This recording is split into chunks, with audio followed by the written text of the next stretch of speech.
got about a minute, But just the one building is if that. It's 5 o'clock's cramping this out, I'll just tell you. I like it. I guarantee you do. Yeah. I like it too. That's what me and my wife were talking about. I said, it's so good. for the Yes. summertime. Exactly. I was still on The automated food work trucks have been. 29th Street, soon as I got a job at 3:30. You did pretty good then. Proud of you. I got home, sat down, and got about 10. I thought, well, I'm gonna sit here for about 15, 20 minutes. I looked at the time. But just think you'll be home an hour early, so Yeah. it'll be good. All right, everybody ready? Okay, we're gonna go ahead and call our regular meeting of the Wayne County Board of Education to order.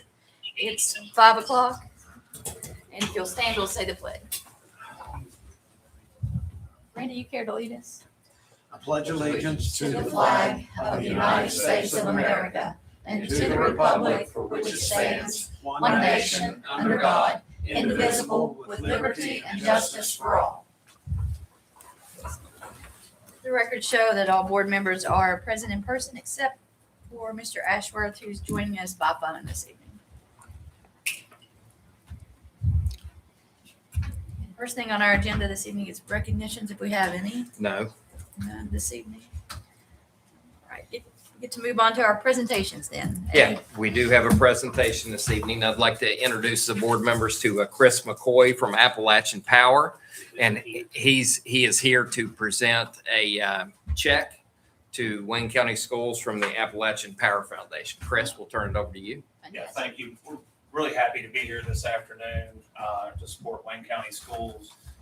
We believe that investing in this career technical education is providing the much needed skills and opportunities that our students need. We also feel like this is going to increase our workforce. It's going to help our communities, and it's going to strengthen the future of the region. So we're very happy to be here today. We have a $25,000 check to support the CTE program. So It's fantastic. I asked Delegate Browning to join me maybe, and I'll do a check presentation if that's okay. Yeah, absolutely. Yes. Krista, come on up. Board members, if you want to come around. Mr. Alexander, Yeah. We'll come to you. But we'll let Christy pick up the check there in the middle. Tanya, can you get a picture for me so we can post it? Let me, I've got getting one for him, but let me get one on my phone for us as well.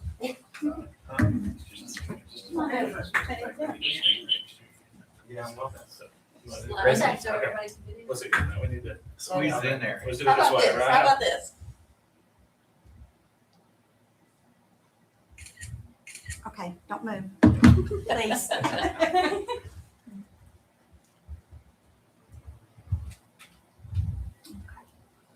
Got it. Thank you all. Thank you. Appreciate what you're doing for our students here in Wayne County and the opportunity that you're affording them. So we're glad to help you. Nice to meet you. Thank you. Yeah, we'll talk again.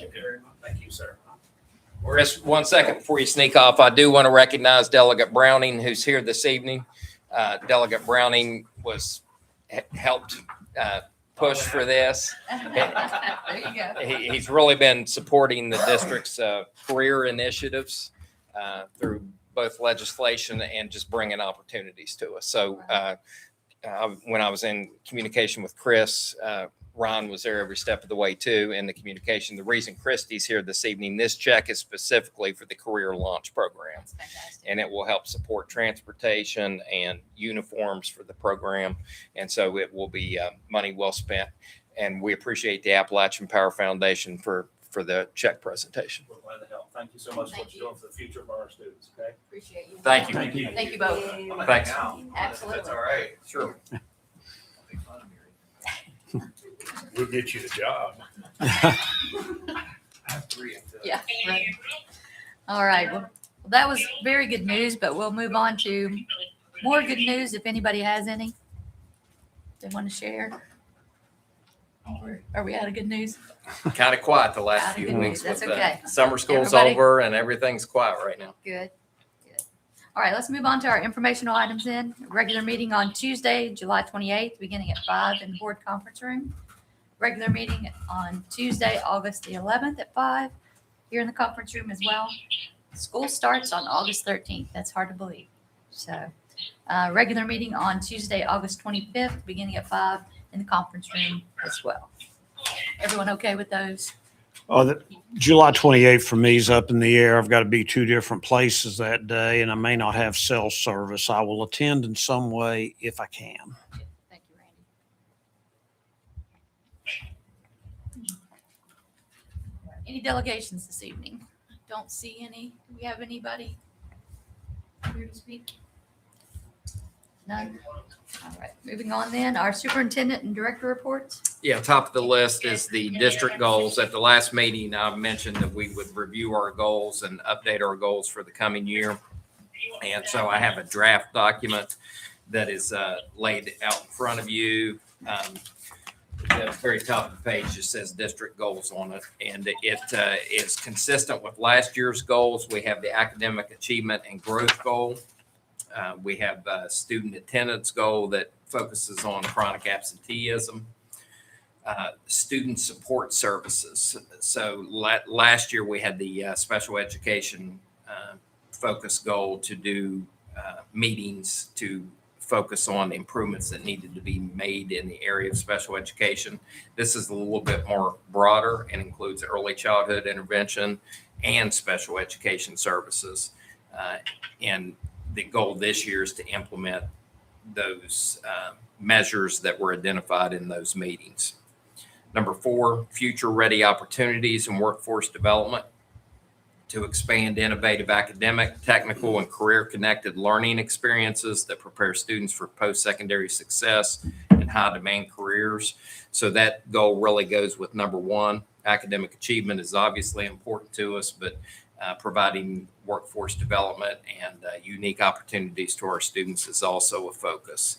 And then 5 is fiscal stewardship. That's exactly the same as last year. End of year general fund balance increases versus the prior fiscal year.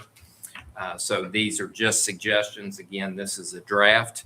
If there's any tweaks or anything you'd like to make, I'd like to finalize at their July 28th meeting. If anybody has any suggestions or any tweaks they want to make, we can finalize that evening.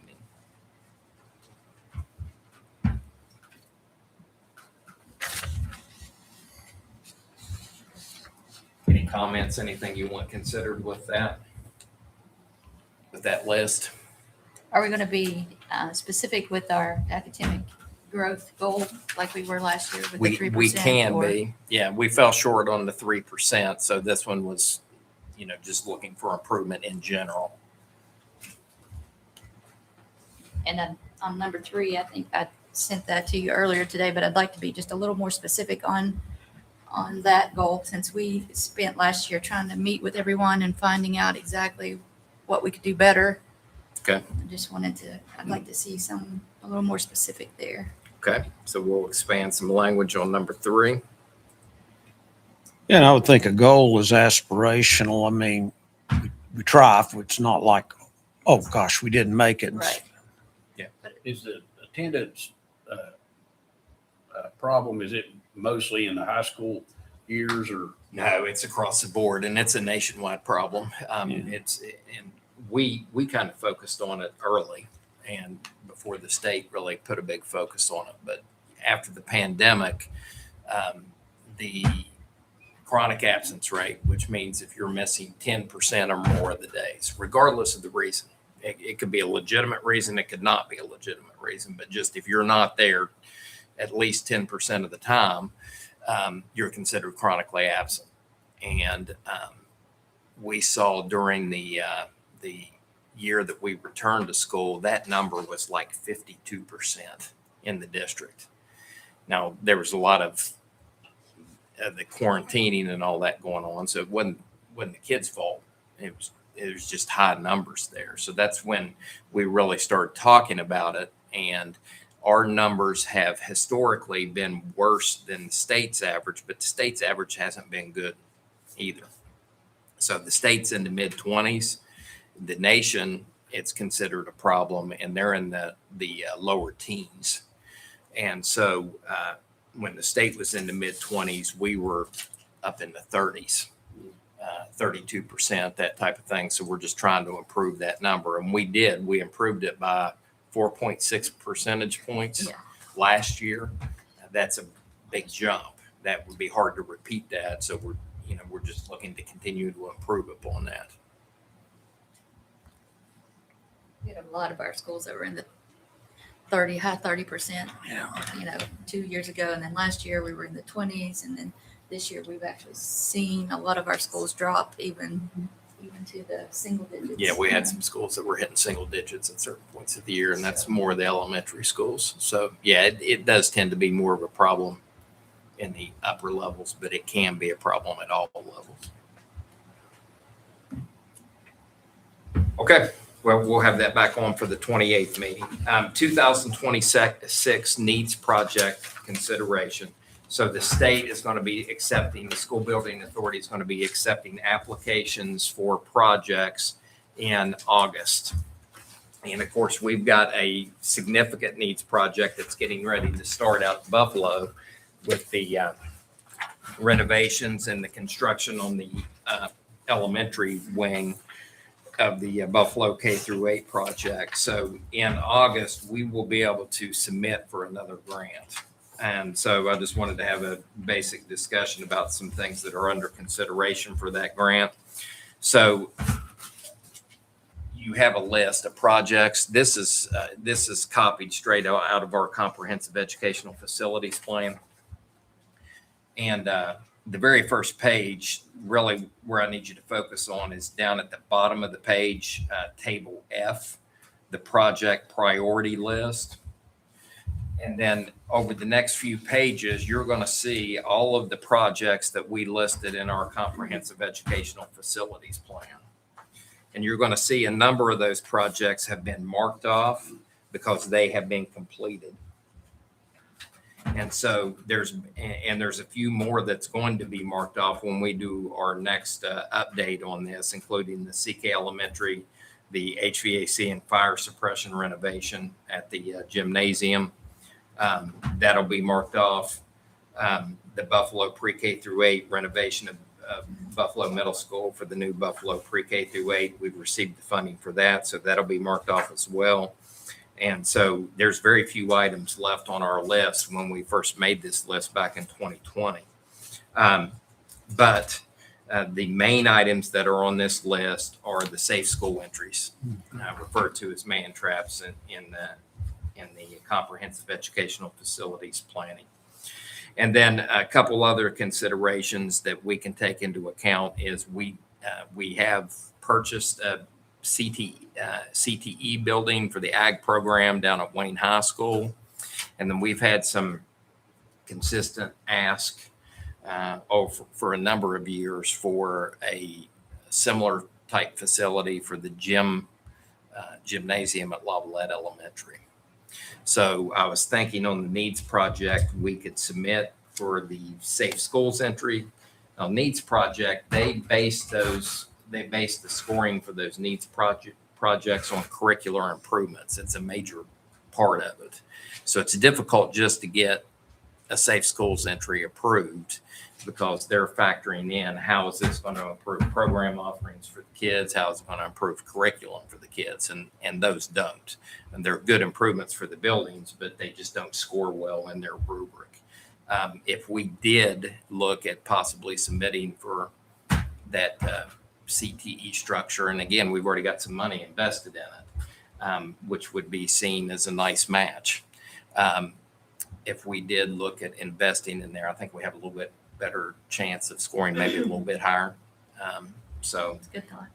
those are the projects that are on my mind, maybe a combination of those two, Lavalette and Wayne High School, or a combination of these safe school entries.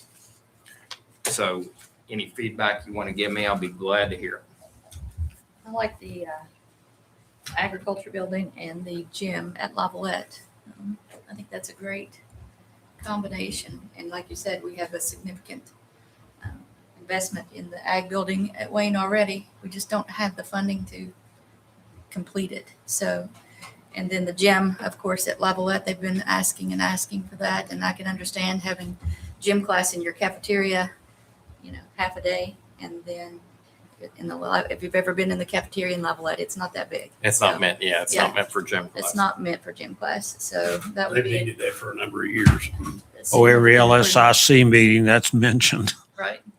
So if we could put something together with those two projects, I think that would be a fantastic submission. Okay, all right, I'll look at that and we'll proceed with those plans. Any other comments or considerations? Okay, moving down to the special ed job descriptions. I gave you, we're looking for a leader in our special ed program or with our special programs. So I gave you the old job description, which you'll find. And it was last revised in June of 2016. And then if you'll go a couple pages back, you'll see a new job description, which focuses on the leadership of the position and focuses on student support programs. We've had a lot of talk about how we often treat special education as a separate entity and its own separate. It's always had its own department. And it's often treated as separate services, and we really want to get past that way of thinking and have it more as student support is what it's actually all about. So this updated job description would be for Director of Student Support Programs. A lot of the things in the job description are very consistent with that previous posting, the Director of Special Programs. But it just focuses more on the leadership aspect of the program and overseeing the essential functions of the program. So I want to give you a minute to look at that.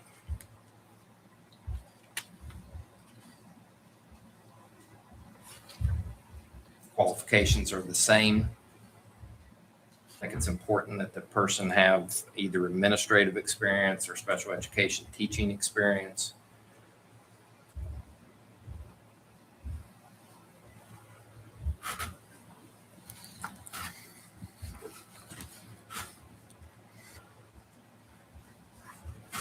Are these qualifications mandatory or at a minimum? Now, we have flexibility in them.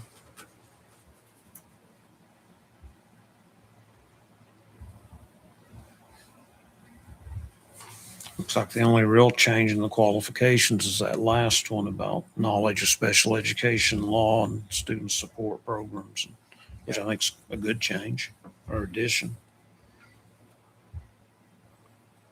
So I'd like to get a job posted again so we can try to get it filled here, maybe at the next board meeting. Any thoughts, concerns? This is just going to be one position. Yes. Are we still considering a second position, like a sub position or a position to go along with the director, or are we just going to try to focus on this one? I was going to focus on this one, see who we could get in place and see if we could roll with it. Okay. Try to keep the additional positions down if possible. My only concern is that it's a huge undertaking, and it's growing. That's my only concern. Just one person trying to iron out everything that goes along with this job seems almost overwhelming for most. I mean, there are a select few people that I can imagine that could do all of that, but Well, this simplifies it. It doesn't mean it simplifies the job. Right. But I think it makes it clear that and I've been meeting with the special ed department. Right. I met with them today. I met with them last week. They have supports there to help with the fulfillment of the duties. But there was a lot of things listed in the original job description. It's really getting, down into the weeds that Right. there's people there to help with those type Okay. of things. And so, in addition, we're going to look at homebound services and nursing services, possibly pulling those out of there and assigning those elsewhere to free up the workload okay. on that one particular position. Okay. Okay. Missy, did you want a little bit further study on that before you went ahead? No, if we've been in talks with the special education group, and they're they feel confident and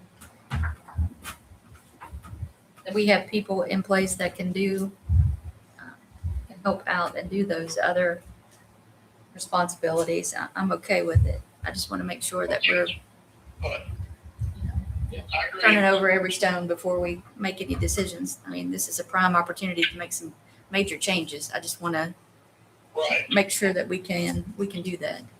And not that, Make sure we do it right. yeah, not that things have been done wrong in the past. I just feel like it's an ever-changing scope, and we just need to make sure we take advantage of the opportunity when we have it, so. Right, yeah, it's a growing area and the pressures associated with it and the lawsuits associated with it and the due process and all that. It's as challenging a position as it's ever been, so. Very complicated. Yeah. So. But I'm fine with it. I don't know how everybody else feels, but I'm good. Is there like a tiered structure to that department as for? Yeah, they have, they'll have this position, and then underneath of this position, there are specialists / supervisors that are in charge of different schools and different levels. So for example, there's one specialist that does the high schools. There's others that divide up middle schools and elementary schools. And so there's, I think, 4 people over there providing that type of support. We created a pre-K specialist position to focus on the pre-K area, especially the special needs with the pre-K area. They also have psychologists. There's 4 psychologists that work there that help with behavior across the district and testing, things like that. So there's a number of people there to help, but it's a demanding job. Are we gonna need a motion or anything? No, Okay. no, we do have, this year we have a monitoring year from the State Department of Education. So they are scheduled to be here, and they can, once the school year starts, they'll give us 30 days notice before they come. But, it's important that we try to, and the staff that's remaining has been attending those meetings in the last week with the state just to get a preview of what that process is going to look like. But we need to have all that organized to make sure that we have all our ducks in a row when they're here. Sure. Okay, if there's no other comment, I'll move on down. I wanted to give you some construction updates. Spring Valley High School, the drainage project is underway there. So if you'll remember, we had some significant issues behind the home bleachers there with erosion and was actually exposing the concrete pillars, the base of the bleachers there. And then we had significant drainage issues at the side. On the visitor sideline. And so we are going through we hired a couple contractors. The board had approved those contractors and both contractors are on site and that project's underway. The safety fence has been installed at Buffalo and they're beginning to mobilize there for the Buffalo K-8 project. That's scheduled to begin sometime in the next week or so. When they start moving dirt, I'll give you an update. Our Wayne High School asbestos, about 50% of that total project has been released, and the cafeteria is open now and accessible, and they're finishing up. I'm hoping they'll be finished possibly this week. They're supposed to give me an update. Do you remember what the company name is? CIS, Is it CIS? Okay. CIS or CSI. Renovations or something. Yeah. Gotcha. They are the ones that are just doing the CSI, Custom Services. Because I was wondering why we were. Yeah. Crime scene this. And then we had purchased some property down at Tulsa last year. If you remember, it was behind the CTE building, and there's been some volunteer work that's went down there to knock the old house that was on that property down, and we also had some trees cleared off of there, and Anyway, the next step we're looking at is just putting some drainage in there and bringing some additional dirt in there. Again, that's going to be, at some point, that will turn into an athletic field down there for the softball team, but that's down the road. But there's some basic work going on, so I just wanted to let you know about that. And that's all I have. Thank you. Board directives or board reports, I don't have any. No unfinished business, so we can move on to our new business, consent action items. Superintendent recommends approval of the following action items. Additional items received prior to the time of the meeting may be added. Discussion and/or separate action of items may be requested by members of the board and/or the superintendent. Number one is consider for approval the recommended personnel matters on pages 1 and 2. You have a Revised. version. revised that is there with the edits made. Gotcha. And so the edits include under employment of Sylvia Millette as being recommended as a school-based interventionist at Fort Gay Pre-K through 8. There's the addition of rescinding a countywide transfer, and that is Josh Salmon's principal. It was principal at Kellogg Elementary, was transferred to assistant principal at Kellogg Elementary. We're recommending rescinding that.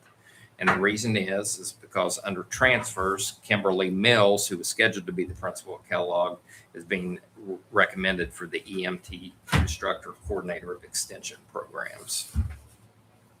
Motion to accept the revised personnel matters. Thank you. Motion- Second. Motion by Mark, second by Randy.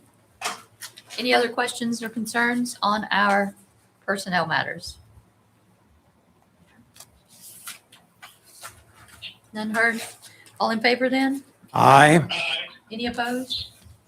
Motion carries 5-0. And Mrs. Mills is with us this evening in the back there. Congratulations, Kim.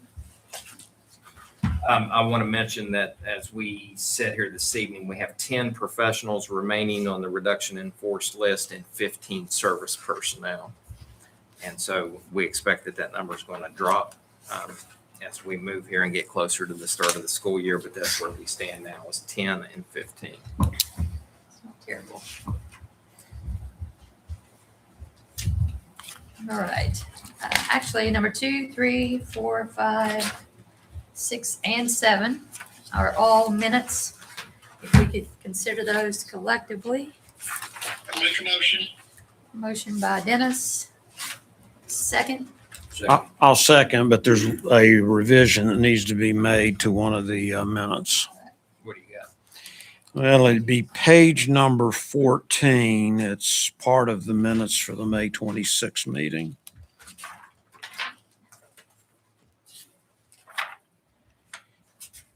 Under new business action items, there's a couple of votes. And number 2, President Hall opened the floor for motions. Motion by Janita Jackson, seconded by Randy Thompson to approve. I grew up with Randy Thompson. He was a great guy. I don't think he made that second. Okay, we'll double check this. Double check. I think it should be Troutwine there. We'll take it. Well, we got a Thompson. And there was on page 3, I saw a misspelling on a name, Carrie Runyon. So I'm going to have that spelling corrected. Okay. Okay, then I'll make that motion as revised. As revised. Okay. Correct. I can second it again. All right. So motion by Dennis and second by Randy as revised. Is there any other questions or concerns with our minutes? None are heard. All in favor then? Aye. Aye. Any opposed? Motion carries 5-0. Number 8, consider for approval the voucher payments for June 2026, pages 34 through 43. Motion. Motion. Motion by Randy, second. Second. Brian. Any questions, concerns on our voucher payments? One thing I'm just curious about, I'm sure it's on page 34, the U.S. Foods West Virginia Division, about 206,000. Is that pretty typical what we would have? Yeah, matter of fact, We've got a PO coming to you here soon. That's the majority of our food purchases for the cafeteria program. So, we'll cut a PO for $1 million for them because it's just food purchasing. Was that for the summer program? How much did you say it was? About 206,800. Probably the finishing up of the school year. Okay. For that amount.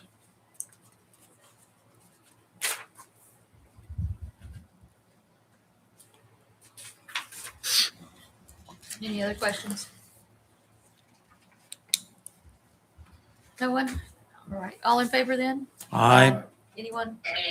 Any opposed? Motion carries 5-0.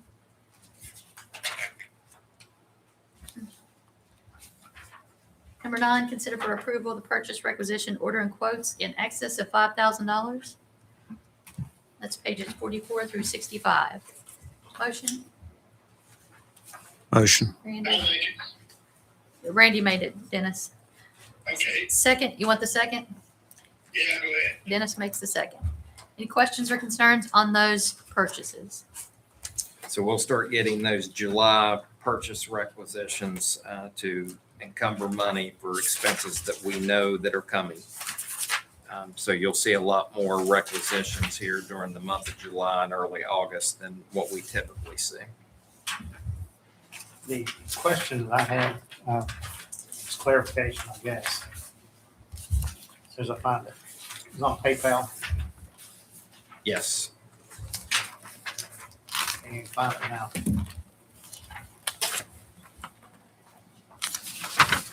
I guess.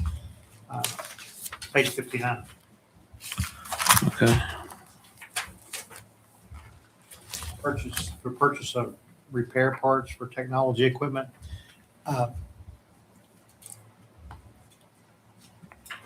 What company is that? I mean, I know PayPal is just a payment mechanism.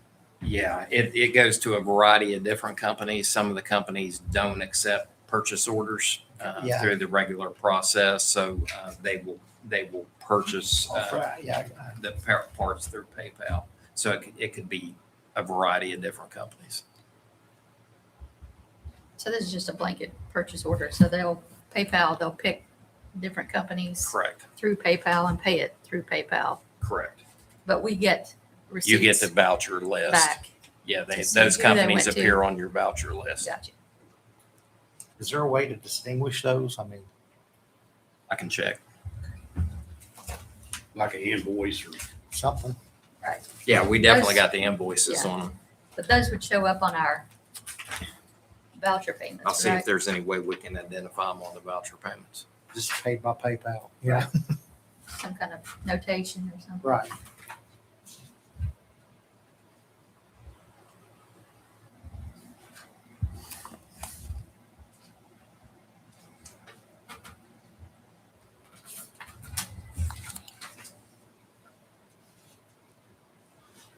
And to Brian's point, the invoice has got to be submitted, and there's a couple different people that have to sign off on that invoice before that payment is authorized. But again, that was just a blanket purchase order. That wasn't actual. Right. Correct.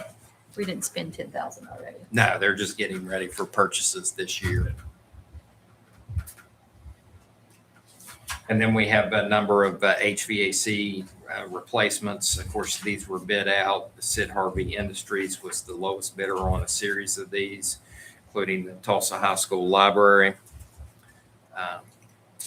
There's also That Deborah Kumple or Wayne Middle School. And then there's an HVAC unit there. The Deborah Kumple was repair services.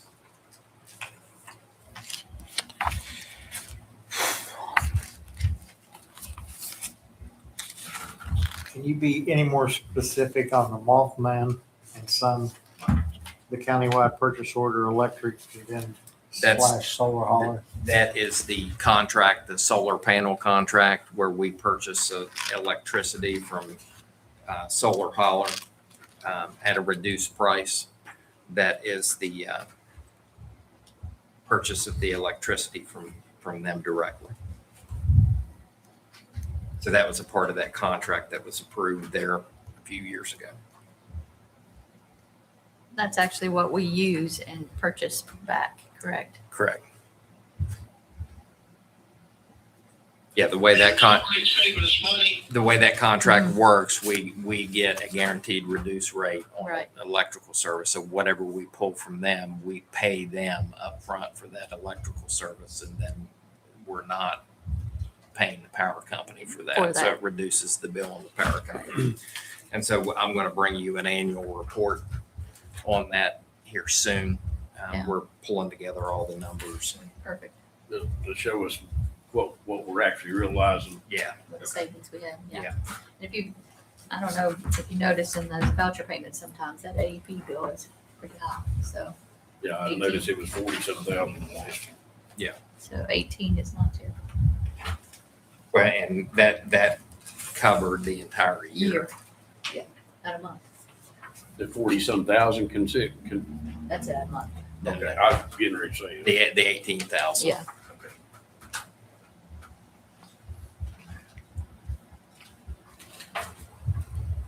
Great. All right. Is there any other questions on those purchase or requisitions? Everyone, all in favor then? Aye. Any opposed? Motion carries 5-0. New business, consent, separate action items, consider for approval the treasurer report for June 2026 on page 66. I've got a separate handout for you on it. It's second line on it says treasurer report review.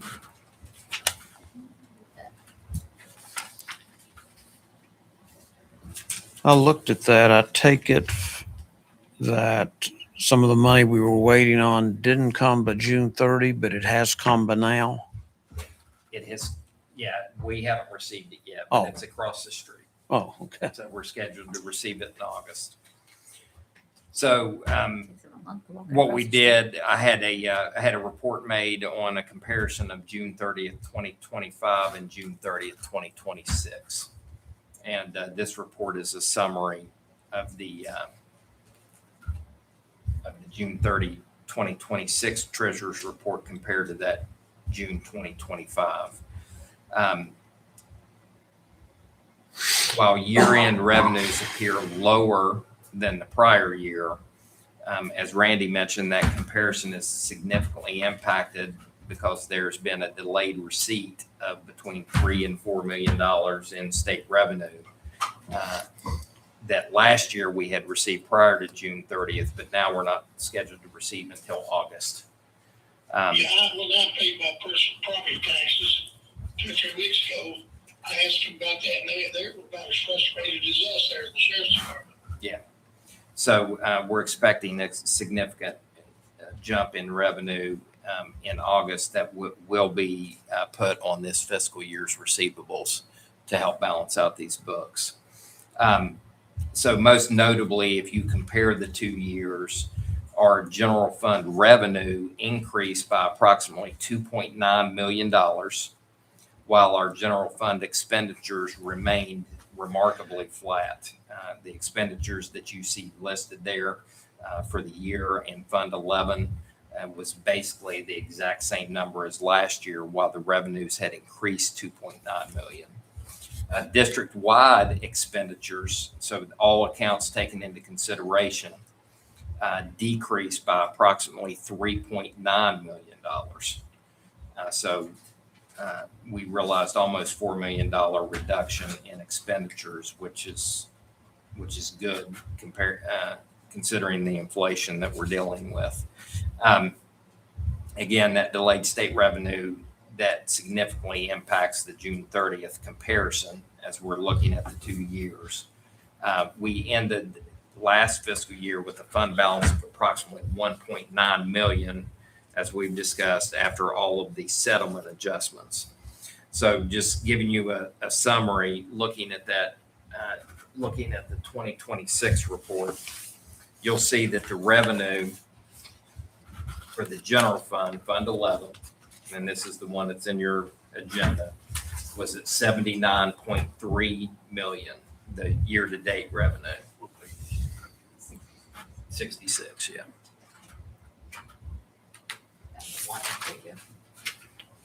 The very first line in that chart is the Fund 11, the general current. That's the one that we have the most control over. So the revenue there was $79.3 million. Last year, that revenue amount on the June 30th report, that number appeared as 76.4 million. So again, there's a $2.9 million increase in revenue for the general fund. The expenditures, you'll see the very last number on that line is at we'll call it 81.5 million. Last year, those expenditures were at 81.6 million. So our expenditures actually dropped about $89,000, while our revenues increased by about $2.9 million in Fund 11. Of course, Fund 11 isn't the only story. There's several other funds that's listed there that we have to account for. But our primary operating fund did show significant improvement in those numbers. And again, it increased nearly 2.9 million while expenditures were basically unchanged. Now, Todd, is the State Department aware of the fact that we're getting kind of dragged along by the state tax people? Yep. I had an online meeting with them last week, and they actually made a call in for us to make sure that money was on the way, and the money has been sent. Was there a reason for why it was delayed? Lost check. Lost check. You have to be kidding me. Nope. A lost $3 million check or something? You know, it's in the mail. Gosh. I'd pay a courier to bring it to me. And again, that check goes from the state revenue office directly to the courthouse. And it was never received.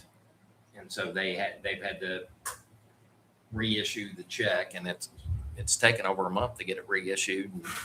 The courthouse has received it now, but it'll be in the July receivables, which we don't get a check until August. So I hope you figure out how they lost it.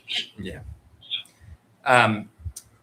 Going down to district-wide revenue. So again, when we're talking district-wide, we're looking at the totals at the bottom of the treasurer's report. So in June 2026, the revenue is reported at $94.1 million for the year. Last year, that number was at $98.5 million. Now, if we had June 30th, 2025 report laying in front of you, you'll remember that we had the last of those COVID funds. And that significantly increased the revenue last year. So that goes into account. And again, we are also missing, anywhere between $3 and $4 million of revenue here from that delayed check. So our adjusted revenue estimate, what you're looking at there at the 94.1, we're projecting that that's going to end up around 97.1 or 98.1, which would place us pretty much at the revenue levels that we were district-wide for all of the programs. Now, the district-wide expenditures on your June 30th, 2026 report, that's the last number in the far right corner, bottom right corner, is listed at $98.6 million. Last year, that number was $102.5 million. So total expenditures for the district dropped by almost $4 million for the year. That was part of that because of the COVID money that we. The COVID money, some of it was, but not all of it. There was about $2 million there was about $2 million in COVID expenditures that were booked to last year, and about $5 million in revenue. Those numbers definitely helped last year. Now, when you look at Fund 71, of across the line item, you'll see nothing but dashes. So last year we had that, 5 million in revenue and only 2 million in expenses there. And so that number was a help last year. Without those numbers this year, the expenses are down, and we would still be down if that 2 million, would have been counted in this year again. We would still be down comparing apples to apples.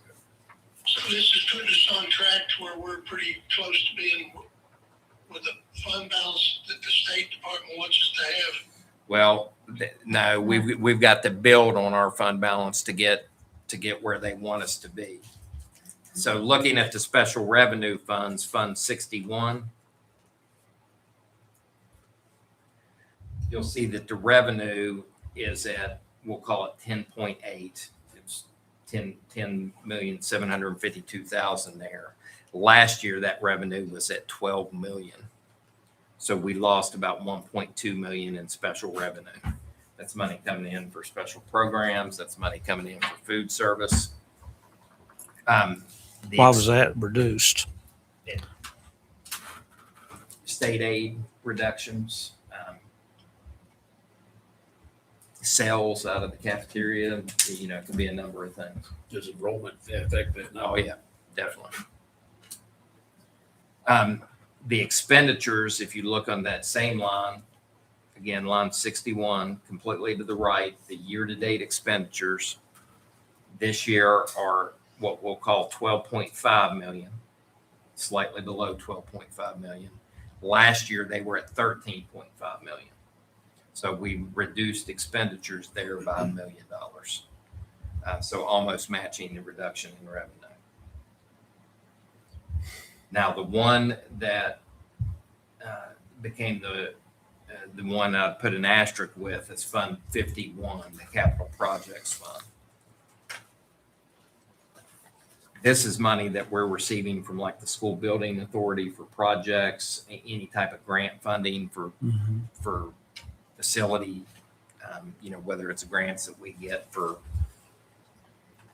windows, whatever it might be. So last year we had revenue of $2 million in that fund, and this year was only 1.46 million.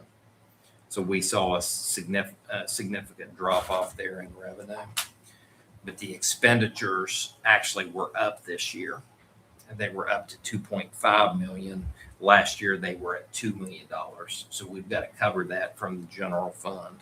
Now we knew that was going to take place because we went ahead with the project down at Wayne Elementary School, the pre-K 3-room addition. And if you remember, that came in over budget. We bid it out a second time, and it got to the point where we either spent more money or we sent $1 million back to the state. Yeah. So we moved forward with it, but we knew that there was going to be a larger gap there between revenue and expenditures in the Capital Projects Fund. So to compensate for that, we tried to really control spending in Fund 41, the Permanent Improvement Fund. So you'll see there that the revenue's at 725,000. That's line 41, the second number over. The year-to-date revenues at 725,000. In June 2025, that number was at 811,000. And that has to do with local tax collections for the excess levy. So we were down in revenue there, but we did significantly reduce the spending in that column. We had over $1 million in expenditures in the Permanent Improvement Fund. This year, we dropped that to 581,000. So we about cut it in half.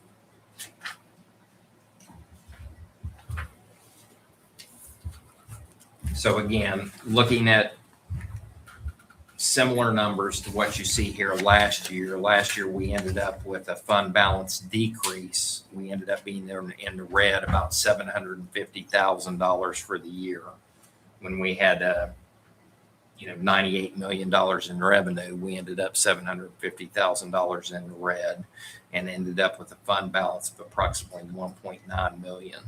So as we go through the rest of July here and August, and these settlements are made on all these accounts and those revenues are receipted. We also have a $500,000 revenue coming in for Medicaid as all of those numbers are receipted.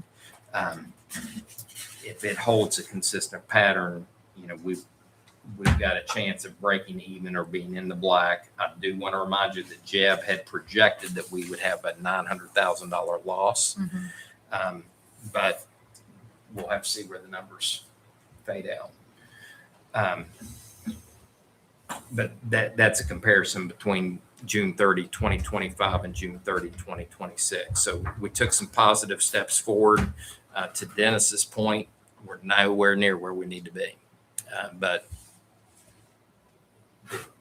the general fund change, the fact that there's a $2 million increase in revenue and we stabilized expenditures there That's big. helps significantly. So we'll see where we end up. So by the end of August, we should know. And then of course the auditors will come in and check all these numbers and make sure that nothing was missed and that everything's good. And then we'll give that report to the state.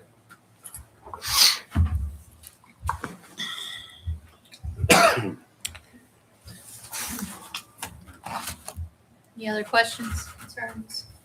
On the treasurer report, then. I don't think I had a motion for that, did I? Motion to approve. Motion by Mark. Second. Second by Brian. All in favor? Aye. Any opposed? Motion carries 5-0. Number 2, consider for approval the budget supplement and transfers for June 2026 on page 67 through 92. Motion. One. Make a motion. Randy, second. Second. Brian. Questions or concerns on those transfers? Looked at them before. No one? All in favor then? Aye. Aye. Any opposed? Motion carries 5-0. Number 3, consider for approval the following curriculum purchase for 2026-27 school year. This is an elementary, middle, and high school curriculum purchase that we've discussed a couple times. And Tanya's joined us if you have any questions. Let's get a motion first, so I don't forget. Motion, So moved. Mark. Second, Set. Brian. Okay. Any other questions or concerns on our curriculum adoption? Remind me where the money comes from on this one.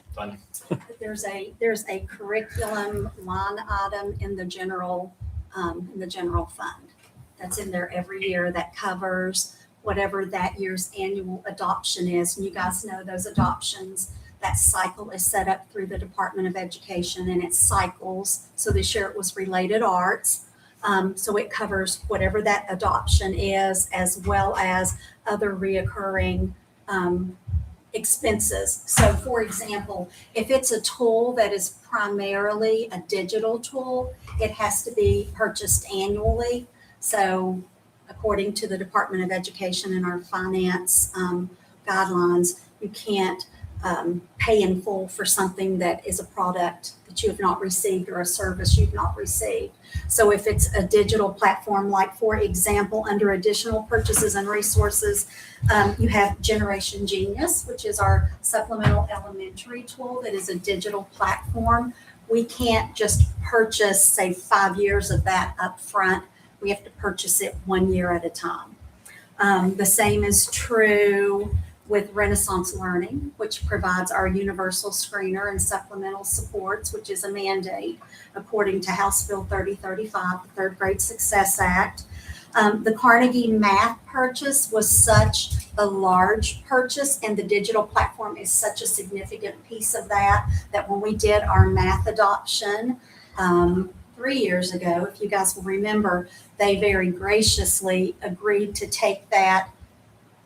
In other words, we received that more economical price that you would get from a 5-year purchase, that they actually broke that up over 5 years. So we're going to be going into year 3 of that 5-year agreement. The teaching strategies for early childhood, the preschool adoption was actually last year, but districts do have the ability to defer for 1 year. And we did opt to defer the preschool adoption last year just to make sure that the committee that handled that adoption was fully in alignment with our county and state policy.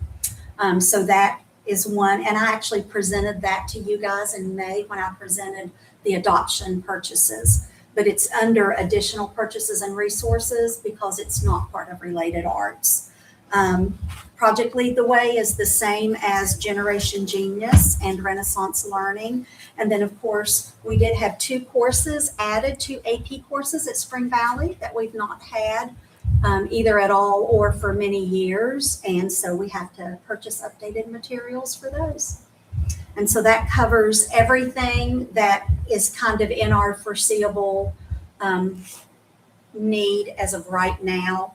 And I know you guys know there will be things that will come up throughout the year. There may be new students enroll and we have to purchase a cushion of textbooks, things like that. But this is our big initial purchase for the upcoming fiscal year, an academic year.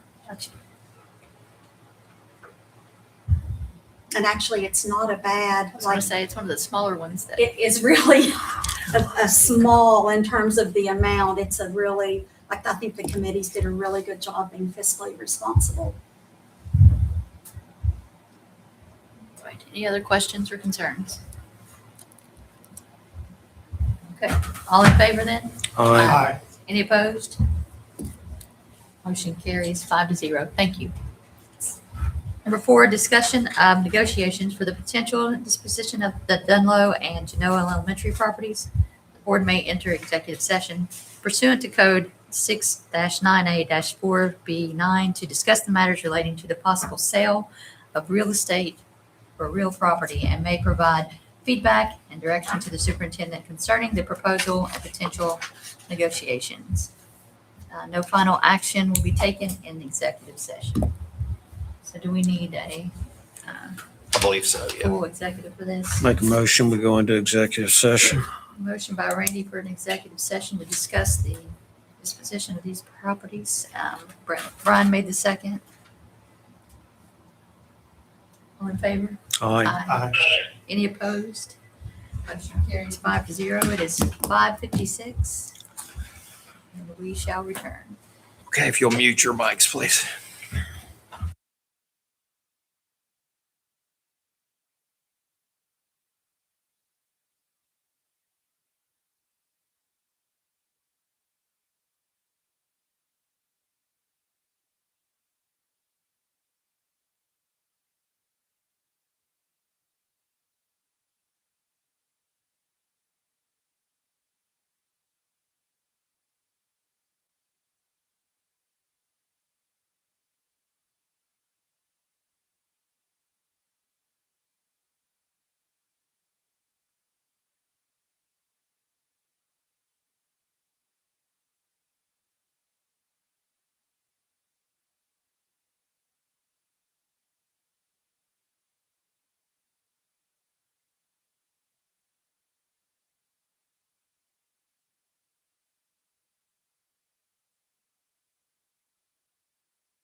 Motion to return.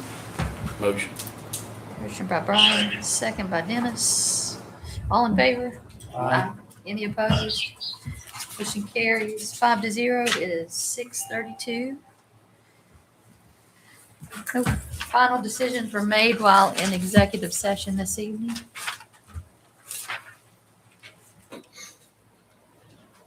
I think on that item, we're going to refer back to our superintendent to do some further negotiations. So you can bring those results when you get them for us then. Okay. Thank you. Is that gonna need a motion? No, I don't I think don't, so. you know, it was just a discussion item, Okay. Dennis, so I think we're fine. There's no action recommended. All right, number 5, consider for approval the pest control contract with Standard Exterminating for an annual cost of $8,202.60, beginning on July 1st and running through July 30th, 2027. Motion, I'll make it. Randy, second. Dennis. Dennis, Yeah. questions or concerns on the pest control contract? We get any other quotes? It was, that's a renewal. That's one of those 3-year deals. They were the original low bid and they've kept the price consistent. So we're just renewing. All right, all in favor? Aye. Aye. Any opposed? Motion carries 5-0.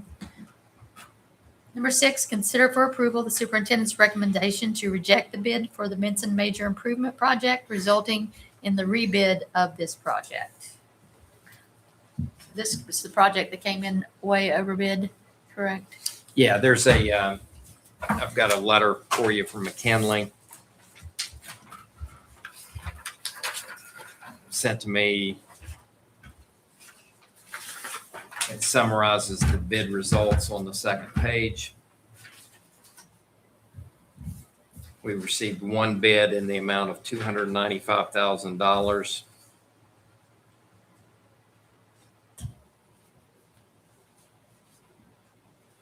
What, McKinley has determined that the bid exceeds the available project budget.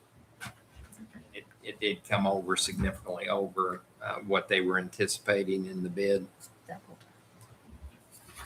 So it's our recommendation to reject the bid, and then we will go back a second time. They recommend anything, paring anything down, or what changes can we make to? They will send me any changes in scope. Okay. Is that something maintenance guys can do? No, that's too big. Okay. And it's a smaller project, so you don't get a lot of interest in those projects, but we'll certainly make sure that we reach out to a number of smaller companies in the next round to try to get the number closer to where it needs to be. Okay. So this is a motion for the rejection of this particular bid only. Yes. are we gonna try to look at maybe trying to lessen the, I'll make a motion. The scope. Yeah. Okay. Yeah. Motion by Dennis, second. second? Brian. Motion by Dennis, second by Brian. All in favor then? Aye. Any opposed? Motion carries 5-0. Number 7, consider for approval the bid for Wayne High School flooring. So as you're aware, we've had the asbestos work going on down at Wayne High School. Now we have to do some floor work as they finish up removing all the tile from down there, and it includes the entire cafeteria. So we've had a number of different companies come in and take a look at what the work would cost. And we looked at 2 things. We looked at LVT flooring, and then we looked at polished concrete. And we prefer the polished concrete because future boards are going to benefit from that and not having the wear and tear in the flooring and the cost replacement, or just the bad looks once it has wear and tear on it. Right. So in bidding out the polished concrete portion, we had 2 bids come in for that. The low bid was a Southern Ohio Industrial Services. They bid $5.20 a square foot to do the polished concrete. We did receive a second bid that was at $6 a square foot for the polished concrete. For LVT, we had a number of bids come in. The low bid for the LVT was Tri-State Floor Covering. They bid $4 a square foot, including $225 for 4-inch code base to go along with that. So that was the low bid on the LVT. We had other bids that came in ranging from $440 a square foot, $472 a square foot, $529 a square foot. So those were the range. What was the second place? Tri-State floor covering. No, the second. That was the low bidder. Who was the second low? Jag, And that was how much?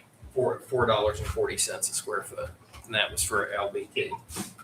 And you never have insurance on any such thing as that? No, Is this the asbestos Yeah. flooring that we're pulling up, Dennis? This is all the old flooring that we're pulling up. So if we went with the polished concrete, that would take all the mastic. I'd recommend we do a combination. And what I'd like to do is bring in the polished concrete company to do the cafeteria in the hallways, the high traffic areas, and then use the Tri-State floor covering to do the classrooms themselves. Because some of those floors are in such poor shape that polished concrete's not going to look That's good. what I wondered, if it would take all that off. Yeah, so I think we can do a combination of the two. If we do a combination of the two, we're going to come in at a reasonable price. You're looking at, I think we're going to be in at about $140,000 when it's all said and done. That's how many classrooms? I can't remember the exact number. I know it's 30,000 square feet, Okay. up to 30,000 square And that's feet. the cafeteria and the hallway between the cafeteria and that other lunchroom area that we created. Yeah. So our second lowest bid on the LVT would be like $132,000 for the whole project. So we can get some polished concrete thrown in there and be at about $142,000. Do the cafeteria, which we think can turn out well. Do the hallways, and then the classrooms would have the LVT on it, which are better for sound. And some of those classroom floors just weren't in good shape at all. Right. And it wasn't going to look good. That looks So- better. Yeah. Cover 'em up. And I think that'd give us more of a possibility to get it done in the short time frame that we have To as school finish it off. approaches. And I don't know that we'll get it all done before school approaches, but we should be able to work through the month of August and Pretty close. move some things around to get it done. The price on the polished concrete was $520 and $6. Is that right? Yeah, $5 and $520, and and the second price was $6. And four for the LVT with a coat with a baseboard. Yes. Yep, both of them include the code base 4 inches. So I'm going to recommend Southern Ohio Industrial Services for the polished concrete at $5.20 a square foot, and Tri-State floor covering for the LVT at $4 a square foot. Any concerns or any more questions? Was the one low bidder on the polished concrete, did he understand that it wasn't going to be the entire job? No, I'll have to make contact with him. They quoted the entire job, so I'll make contact with him and explain that, we're just going to do the main areas. So, if they back out or something like that, then we'll go on to the next bid. I just wanted to see if they.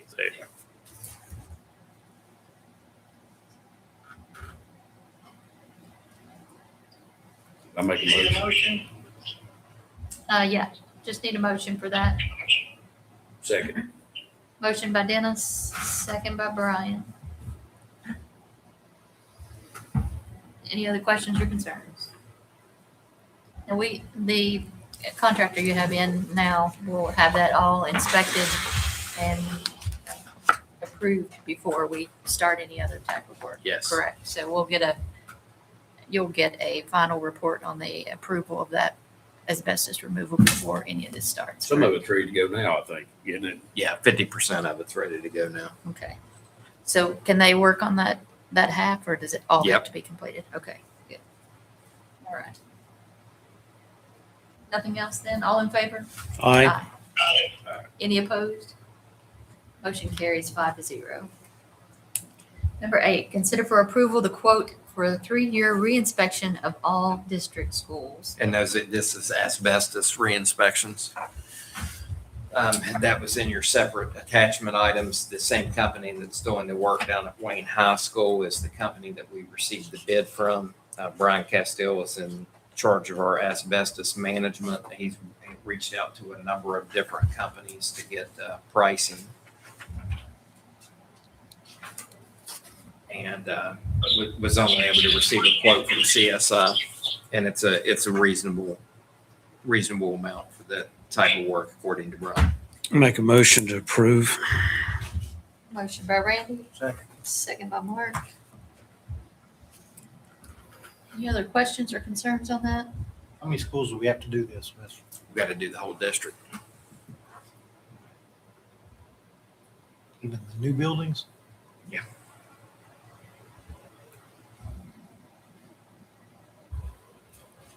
That's a yearly inspection, right? At 3 years. Every 3 years.